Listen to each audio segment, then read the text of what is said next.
di situ banyak tokoh-tokoh yang pernah sekolah di situ, ya. John Kennedy, Presiden Amerika Serikat, pernah sekolah di situ.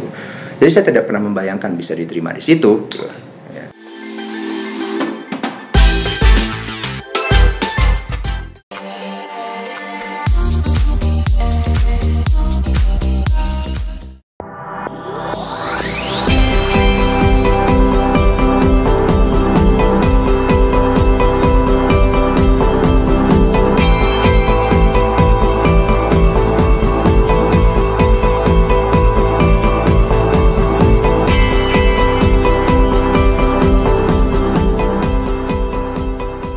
Masuk kuliah Pak Fauzi, pas udah kelas 3 memilih SMA, kebayang langsung ingin memilih ekonomi. Ekonomi. Ya, karena dipengaruhi itu tadi. Betul dipengaruhi oleh zaman.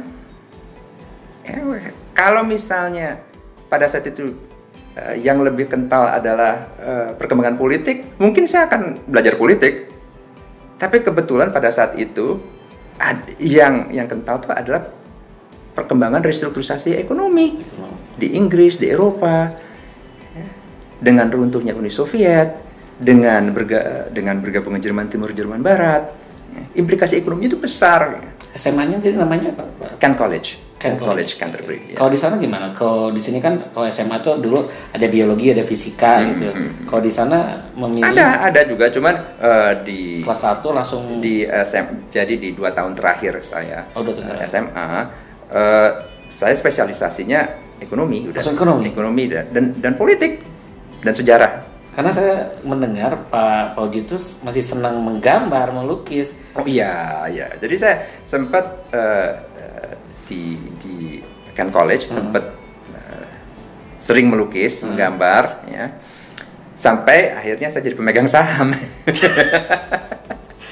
Di situ jadi saya udah mulai meninggalkan dan menikmati ini gitu. Ya, lebih mengikuti, terpaksa kan harga saham kan naik turun kan, kalau misalnya turun ketika dari nilai rupiah dulu waktu SMP atau SMA udah dapetin berapa sahamnya tuh kalau boleh tahu, kalau kebayang dulu. Dulu kalau kita bicara dari saham Rolls Royce, terus obligasi Jerman, obligasi Eropa, itu saya masuk itu kan tahun 86, terus 88, 89 itu, terus saya jual tahun 98, ya 3-4 kali lah. Ya.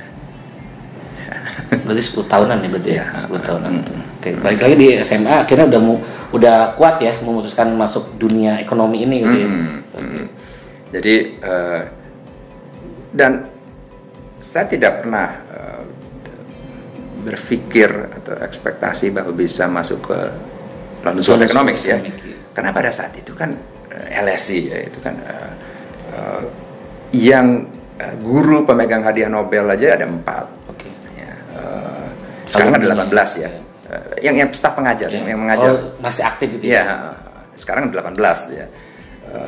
Dan di situ banyak tokoh-tokoh yang pernah sekolah di situ, ya. John Kennedy, Presiden Amerika Serikat, pernah sekolah di situ. Jadi saya tidak pernah membayangkan bisa diterima di situ. Ya kembali lagi mungkin ya jalan hidupnya. Jadi saya bersyukur ya. Karena saya tidak merasa anak yang pintar. Ya, tidak merasa spesial lah. Ya, yang lebih spesial, lebih pintar dari saya banyak. Ya. Tapi ya beruntung aja. Jadi yang mempengaruhi kuat, jadi pas perjalanan kita di ekonomi di London School of Economics ya. Terus aktif di unit kemahasiswaan nggak di sana atau gimana? Aktif. Cuman PPI kan nggak kuat di Inggris ya. Pada saat itu. PPI itu kuatnya tuh di Eropa daratan. Itali, di Belanda, di Jerman, itu kuat. Kalau di Inggris nggak terlalu kuat. Jadi ya kita ngikut society Malaysia, Singapura. Indonesianya nggak ada, sekarang udah ada. Gitu.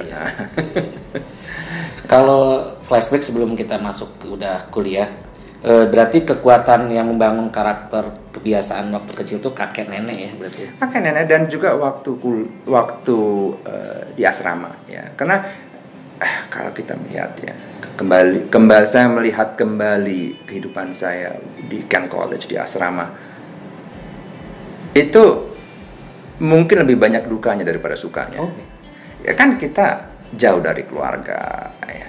Sementara murid-murid yang lain itu kebanyakan orang Inggris kan, di mana hari Sabtu Minggu mereka bertemu dengan orang tuanya masing-masing. Plesir ada sebenarnya. Iya, tapi kan yang dari luar negeri, dari luar Inggris ya harus tetap di asrama kan, ya sendirian. Ya. Dimanfaatkannya buat apa Sabtu Minggu? Ya ke library, ya, ke perpustakaan.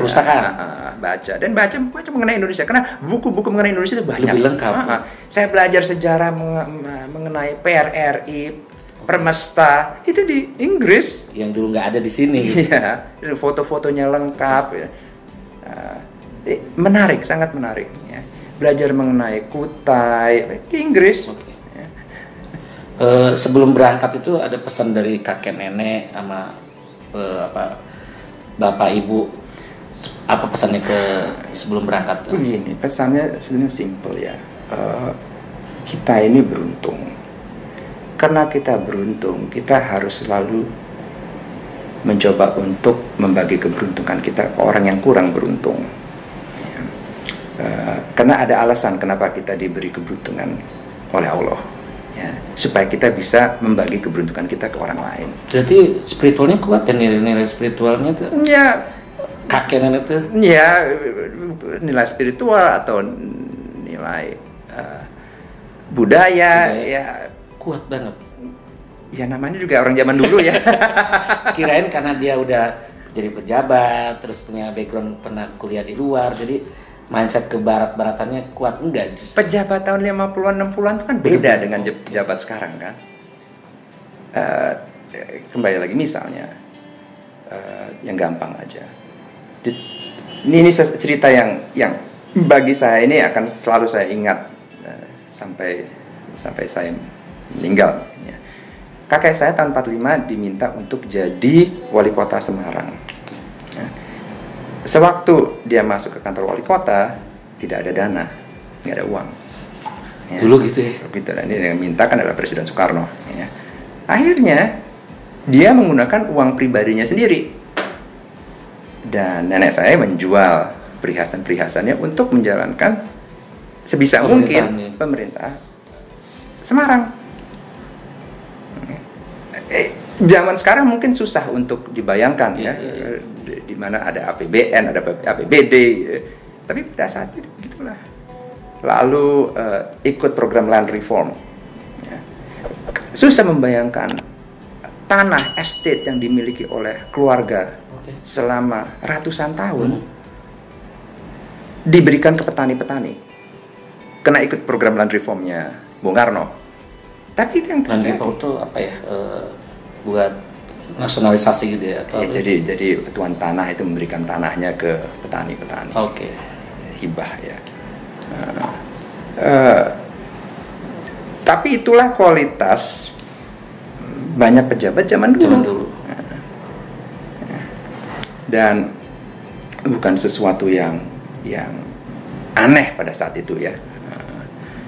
Dan kembali lagi kita ini kan beruntung juga karena banyak yang membantu kita. Ya. Saya tidak pernah berpikir saya special gitu. Saya special karena banyak dibantu orang. Ya.